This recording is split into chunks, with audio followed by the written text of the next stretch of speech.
We'll go live to Melbourne. My name is Jeroen Weimar. I'm overseeing the COVID response here in Victoria. I thought I would just provide a brief update on developments during the course of the day and how we're progressing, in particular with the Holiday Inn quarantine hotel outbreak.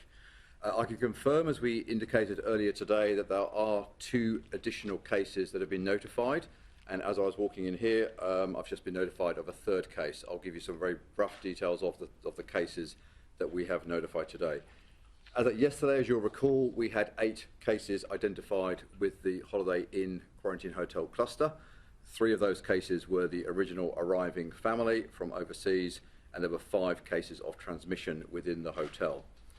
We have 2 cases today who are spouses of workers at the Holiday Inn hotel. Those spouses, the workers at the hotel, turned positive yesterday and in the previous day. Their spouses have now tested positive. So cases 9 and 10, as we regard them, so cases 9 and 10, spouses of one of the 2 earlier cases, they have tested positive. They were already isolating as primary close contacts of their partners. And as such, we have, at this point, no significant concern. It doesn't extend the scope of our investigation. Both partners are being well supported. They have had initial interviews this afternoon. I'm still, of course, getting information as we speak. We are working with both these cases to identify their movements prior to their isolation starting, and of course matching that to the onset of symptoms and the onset of our presumed infectious period. So that work is being done at this point in time. As I stand here now, I don't have any further updates on potential exposure sites, but certainly we believe there will be some additional exposure sites emerging from some of these cases. That work needs to be done over the coming hours. We will update our website and let people know as soon as that information is available. The 3rd case of today, again, I was told this probably about half an hour ago, so information is still coming in, is a staff member at the Holiday Inn. So this is somebody who worked directly in the Holiday Inn hotel. She was already a primary close contact. She tested yesterday and turned positive this afternoon. So in summary, we now have 11 cases associated with the Holiday Inn. 3 are the original family who arrived from overseas. And we now have 8 cases. 5 of those cases or 6 of those cases we believe were transmissions within the hotel. And 2 of those 8 cases are transmissions within the household, all within primary close contacts. I can also confirm that genomics has come back on the cases 5 and 6. We mentioned this, I think, yesterday or the day before.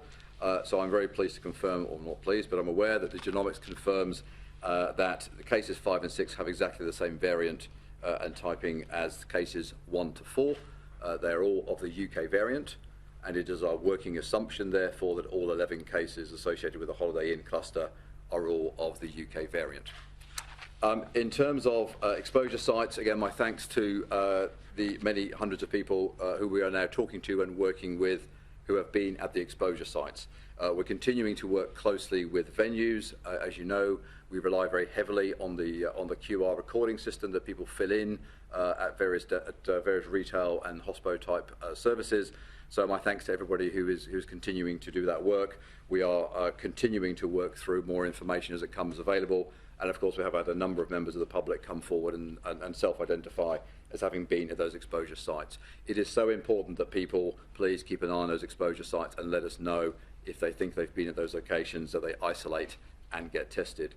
I can also confirm we had a very lively community meeting last night with the Sunbury community. Over 300 people joined the Deputy Chief Health Officer and myself. My thanks to them for turning out. It was a very, very good discussion. Upon a discussion at the community meeting, and we looked again at the arrangements within the Sunbury Shopping Centre, particularly with a number of food retail units that are set up in their food court area, really based on a combination of community feedback and our own public health review. We have now decided, out of an abundance of caution, to expand the exposure site to the wider Sunbury Shopping Centre, but at Tier 2. So we are not regarding it as a Tier 1 shopping centre. We think the risk is reasonably low. However, again, out of an abundance of caution, we would ask anybody who is in the Sunbury Shopping Centre from 3:40 p.m. to 4:30 p.m. on Friday the 5th, we'd ask you to isolate immediately, get tested. As soon as you receive a negative test result, you're free to go, but we do need you to isolate and get tested before you've done so. If you've already been tested in the last few days, of course, please disregard that piece. But for anybody who was at the Sunbury Square Shopping Centre between 3:40 p.m. and 4:30 p.m., please isolate, get tested, and once you receive a negative test result, you'll be good to go. Apart from that, we're making good progress on contact tracing across the Holiday Inn outbreak. We, of course, have our primary focus, and again, the cases today highlight the importance of these household contacts. So our real focus is on the direct close contacts that our positive cases have had, and the workplace contacts to make sure that we understand what level of transmission took place within the Holiday Inn and the way that has circulated. So we're continuing to focus on those groups in particular. But as I said, we are now dealing with a number of other people coming through the exposure sites, and I'm very pleased for them for doing so. My thanks also to the huge team of contact tracers we've got working across both our local public health units, within our central teams, a number of other organisations that are working on this effort. It is very important that we run these contacts and these exposures to ground quickly. And then finally, before I go to questions, with regard to testing, 22,500 test results from yesterday.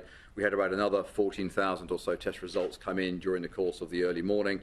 So we're seeing a really strong response by communities really across Melbourne. Obviously, a particular focus on the Sunbury area, but also we're seeing some good results or some good testing presence in other parts of the city.